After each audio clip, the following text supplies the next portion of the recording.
Olá, muito boa tarde, você produtor rural, internauta que nos acompanha aqui ao vivo no site Notícias Agrícolas. Nossos boletins estão de volta e o destaque agora é para o setor sucroenergético. A gente vai falar um pouco sobre o mercado de açúcar e etanol lá na Bolsa de Nova York, também em Londres, e hoje foi dia de um assunto bastante importante divulgado pela Índia, né, em relação à antecipação da mistura do etanol na gasolina lá no país para 20% até 2023. Para entender melhor todo esse cenário, saber em relação a essa divulgação tão importante do dia, nós conversamos então com o Arnaldo Luiz Corrêa, que é diretor da Asher Consulting. Arnaldo, muito boa tarde, obrigado pela sua participação.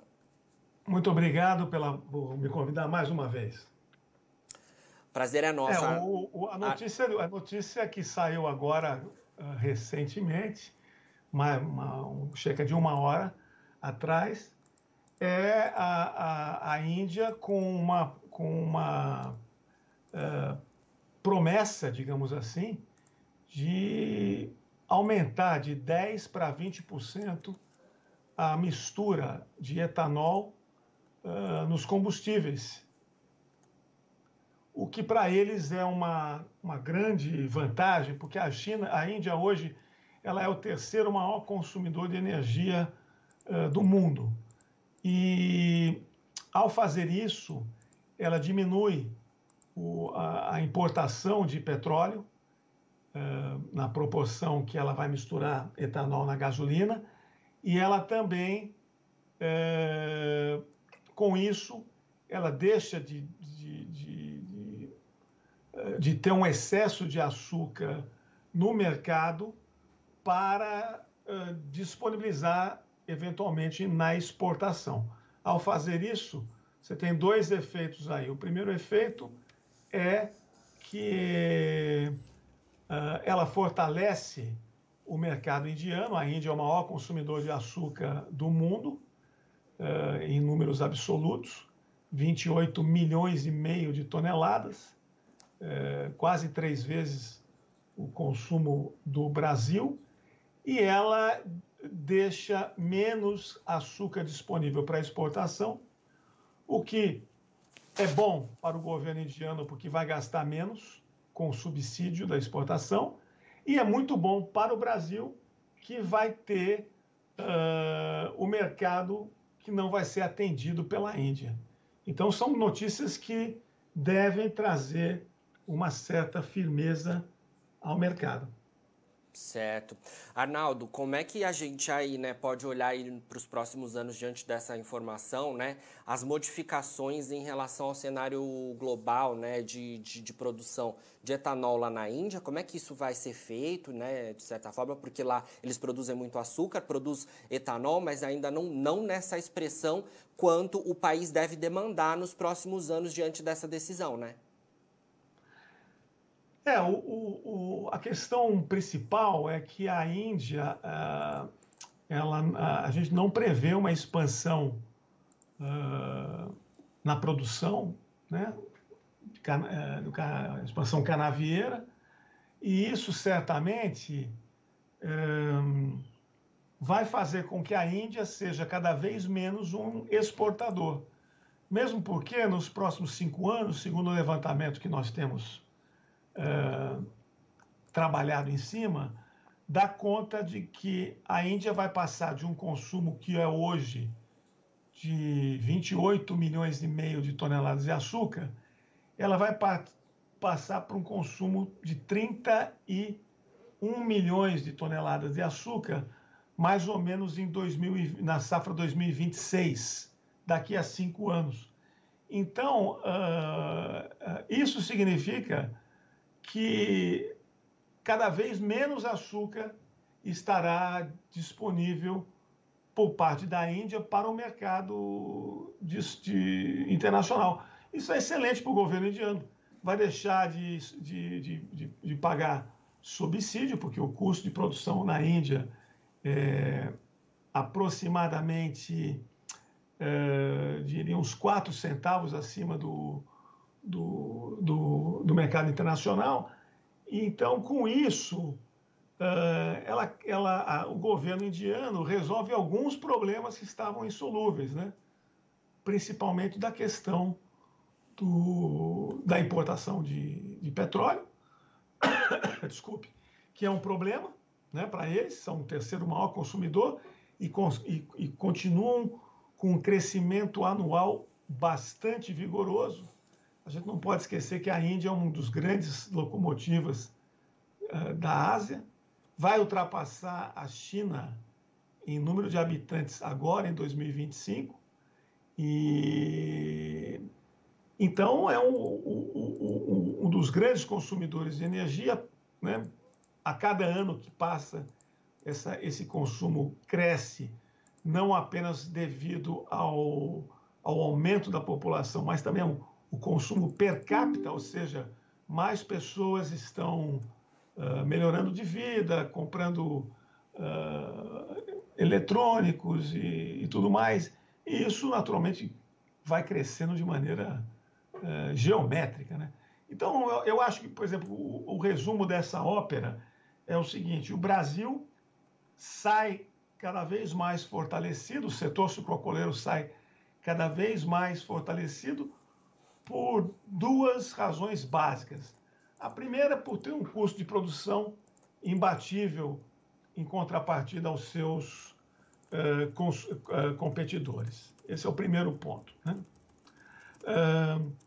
E o segundo ponto é que cada vez mais ele ganha espaço no mercado internacional porque os outros não têm condições ou de competitividade em termos de preço ou porque os seus próprios mercados internos fazem com que eles consumam tudo aquilo que eventualmente produzam.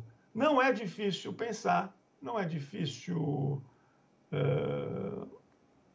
como se diz, projetar, não nos próximos 5 anos, mas não seria difícil projetar nos próximos 10 anos, talvez, que a Índia volte a ser o que ela sempre foi há 25 anos atrás.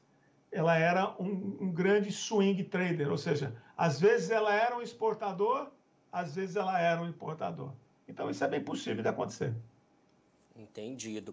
Bom, Arnaldo, diante dessa divulgação, né, aí que a gente teve, né, hoje à tarde, o mercado lá na Bolsa de Nova York, em Londres, acabou, né, subindo durante o dia, mas fechou próximo da estabilidade até com leve queda no julho, né? Essa informação que vem da Índia, ela poderia ter dado um suporte maior aos preços? Como é que foi a repercussão? Eu acho que o mercado costuma reagir de maneira muito rápida a notícias, então ele reage antes e pensa depois, né? Tanto é que tem a máxima que diz que o mercado reage no boato e realiza no fato. Então, quando surge uma notícia dessa, é normal que as pessoas corram para fazer ou proteções ou posições especulativas ou mesmo de seguro. Uhum. Quer dizer, nada impede que alguns participantes do mercado tenham visto essa notícia como uma sinalização de que o mercado pode eventualmente subir em função dessa notícia, mesmo sabendo que essa notícia só vai ser, digamos assim, que só vai ser implementada lá para 2023, ou seja, temos muito tempo ainda. Sim, verdade. Bom, ainda em relação ao mercado lá fora, né, a gente teve aí nesses últimos dias 3 sessões positivas, né, de ganhos, voltando até quase hoje, inclusive, né, testar os 18 centos de dólar por libra-peso lá na Bolsa de Nova York, e queria saber dessas altas recentes. O mercado ainda ele continua também focado na questão climática no Brasil, Arnaldo? A gente tem a safra caminhando... Olha, eu acho que a questão climática no Brasil está mais do que fatorada já, sabe por quê? Porque o mercado subiu essa semana, foi uma onda compradora de commodities que pegou todas as commodities. Sim. Café subiu, suco de laranja subiu, soja subiu, milho subiu, etanol subiu, petróleo subiu, cacau subiu, algodão subiu, Então, não é. Aí é claro, nós estamos acostumados, ou pelo menos estamos, como se diz, o ser humano ele precisa colocar uma narrativa em algum fato que ele não compreende. Uhum. E às vezes os mercados sobem apenas por um acionamento de alguma fórmula, de algum modelo matemático que estabeleceu que aquele determinado ponto fosse um ponto de compra. O mercado sobe, ninguém sabe por quê, fica todo mundo olhando para a tela com cara de assustado. E aí, naturalmente, a gente tem que colocar uma narrativa humana, né? A gente tem que humanizar a narrativa. E a gente coloca esse tipo de coisa. Não, não, foi a seca. Não, não, foi o negócio da Índia. Foi não sei o quê, foi não sei o que lá. E às vezes é apenas um movimento de compra e venda estabelecido, iniciado ou acionado por modelos matemáticos, por algoritmos, por coisas que estão fora do nosso alcance palpável, digamos assim. Sim. Bom, Arnaldo... Agora, claro que os fundamentos, é importante ressaltar isso, senão o mercado seria sempre, a gente seria sempre um joguete na mão do mercado. É claro que os fundamentos se sobrepõem. Os fundamentos, no momento, são aqueles que todos nós sabemos. Questão da seca, questão de uma safra que começou atrasado, de um menor rendimento, provavelmente, de cana. Então, esses são os fundamentos.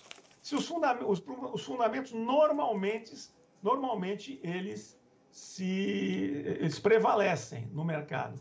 Mas, às vezes, o mercado pode exagerar na alta, como acontece muitas vezes, e exagerar na baixa, como também acontece. O mercado, ele a parte sentimental entra em campo quando as pessoas estão perdidas sobre o que vai acontecer. Então, o mercado amanhã pode ir para 16, aí alguém vai vir com alguma narrativa, assim como ele pode ir para 19, e alguém vai vir com uma narrativa. E nós precisamos da narrativa para a gente continuar o caminho, senão a gente fica perdido, né?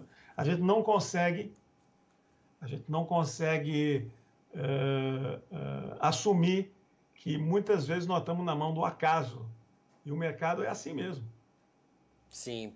Bom, Arnaldo, fala um pouco para a gente do mercado interno, né? Porque aí a gente teve a safra 2021-22 iniciada no Centro-Sul em abril, já terminamos abril, terminamos agora maio. Queria que você atualizasse para a gente como é que andam aí as negociações aqui no Brasil do açúcar e também do etanol. Olha, o etanol seguiu o seu ritmo bastante acelerado, pegando altas, valor nominal nunca visto antes, valor nominal, porque em termos de valor real, em termos de dólar, por exemplo, o etanol já custou muito mais caro em dólar do que custa hoje, né? Uhum. Então, é bom que a gente lembre disso. E o mercado interno de açúcar, ele deu, naturalmente, uma subida, porque ele precisa ser parametrizado com o que a usina recebe de remuneração quando exporta o café, ou o açúcar, melhor dizendo, ou quando vende o seu hidratado. Então, o açúcar no mercado interno, ele seguiu uma toada bastante firme, mas depois ele voltou à realidade, porque as pessoas começam a perceber que os preços estão esticados ou que as próprias indústrias que usam açúcar na composição de seus produtos, né, que pode ser também refrigerante, doces, bolachas, iogurte, etc., não, ela dá uma parada e fala assim, peraí, para que eu vou pagar esse açúcar agora se eu não estou conseguindo vender na prateleira do supermercado com a mesma velocidade? Então, os mercados eles se ajustam, entendeu? Isso é uma coisa normal. Então, é isso que aconteceu. O mercado deu uma esticada, agora voltou um pouquinho, e o hidratado continua negociando de maneira bastante forte, e hoje está negociando quase que na paridade do açúcar em Nova York. Você pegar hoje a B3, o etanol negociando aí a R$3.000, o metro cúbico, isso equivale praticamente ao açúcar em Nova York. Praticamente a mesma coisa. Quer dizer, é um alerta, né, de que a situação do etanol está apertada. Mas a gente acredita que, como sempre acontece, nos últimos 20 anos foi assim, a gente normalmente tem uma acomodação dos preços nesse período que vai de abril, maio, junho, julho.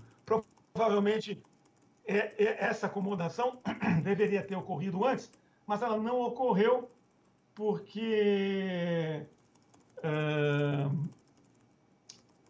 ela não ocorreu, essa acomodação, porque às vezes você tem o mercado, como se diz, indo na frente o mercado futuro indo na frente do mercado físico ou vice-versa. Então, eu acredito que nós vamos voltar a ter preços mais em linha com o histórico. Né? Bom, qual é o histórico do etanol? O histórico do etanol normalmente é 100, 150 pontos equivalente abaixo do açúcar. Né? E ele agora está praticamente na paridade. Agora, imagine a situação da usina nesse momento. Né? Ela está vendo todas essas notícias, ela está vendo o etanol explodindo e ela fica pensando assim, pô, será que eu vou entregar etanol ou será que eu vou entregar açúcar ou será que eu vou entregar etanol? O etanol eu recebo praticamente à vista, tal. Então a cabeça não está fácil.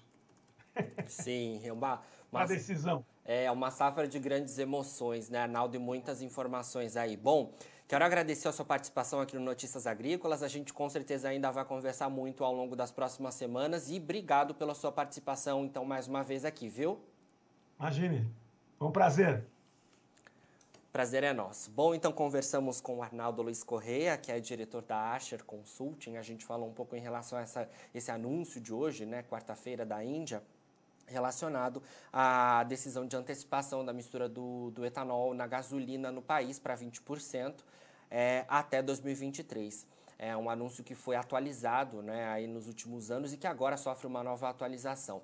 E segundo a nossa conversa aqui com o Arnaldo, esse cenário todo vai trazer modificações, claro, no panorama global de comercialização, né, já que a Índia produz muito açúcar, no entanto ela utiliza-se dos subsídios, né, do governo para essas exportações. Então esse cenário de maior demanda por etanol lá no país deve modificar aí esse cenário de comercialização do adoçante, né? E claro, o Brasil, né, que também produz açúcar, é o maior produtor exportador de açúcar do mundo. O Brasil aí entraria com possibilidades, né, de oportunidades comerciais nesse sentido. No entanto, vale ressaltar que essa decisão da Índia é para 2023, ela vai se concretizar em 2023, então aí ainda tem alguns meses aí, né, anos na verdade, para que esse cenário todo se trace e o mercado entenda melhor essas informações, né? Hoje, inclusive, a Bolsa de Nova York fechou com preços próximos da estabilidade, com leve queda depois